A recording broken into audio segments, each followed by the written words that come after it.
Në Shkodër gjendet një delegacion i zgjeruar i UEFA-s ku në bashkëpunim me përfaqësues të Federatës Shqiptare të Futbollit po inspektojnë stadiumin e Shkodrës për të marrë masat e duhura në organizimin e kampionatit evropian U21 që zhvillohet vitin e ardhshëm në Shkodër. Me Evja Komrin, që është drejtuese e projektit për marrëvajtjen e këtij aktiviteti.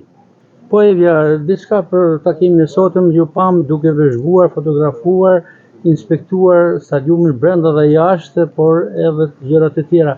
Si shkoi kjo ditë për këtë vëzhgim? Atëherë kjo ditë ne mund të themi që ka qenë shumë e suksesshme, është vizita e dytë që bëhet në kuadër të kampionatit evropian U21. Këtë herë ka qenë një delegacion më i zgjeruar, i pranishëm si nga UEFA, po ashtu edhe nga Federata Shqiptare e Futbollit. Kemi qenë rreth 20 veta, janë ndarë në 3 grupe të ndryshme që kanë inspektuar pjesë të ndryshme të stadiumit Lor Boriçi. Kemi shpenzuar pothuajse gjysmën e ditës këtu dhe normalisht kemi identifikuar, le themi, nevojat të ndryshme të cilat duhen plotësuar deri në organizimin e kampionatit në vitin 2027, por në përgjithësi ka qenë një vizitë shumë e suksesshme dita e sotme.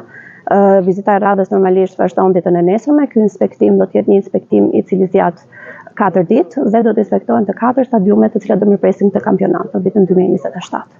Me atë që çfarë u pa sot, mendoni që do ta kaloj plasën stadiumi Lor Boriçi? Patjetër që po, stadiumi Lor Boriçi mbetet një nga stadiumet më të mira në Republikën e Shqipërisë. Për këtë arsye është përzgjedhur dhe si një nga stadiumet që do të mirëpresin këtë kompeticion dhe me patjetër që do ta kaloj klasën siç thatë edhe ju. Ka nevojë normalisht për disa ndërhyrje apo përmirësime infrastrukturore, të cilat do të realizohen në brenda fateve të përcaktuara nga UEFA dhe do të jemi gati në verën e vitit 2027. Thatë 4 stadiume, krahas Lor Boriçit do të jenë edhe? Krahas stadiumit Lor Boriçi do të jetë stadiumi Arena Kombëtare, do të jetë stadiumi Arena e Demave që ndodhet në Tiranë, gjithashtu dhe stadiumi Elbasan Arena që ndodhet në qytetin e Elbasanit. Faleminderit. Faleminderit juve, ishte kënaqësi.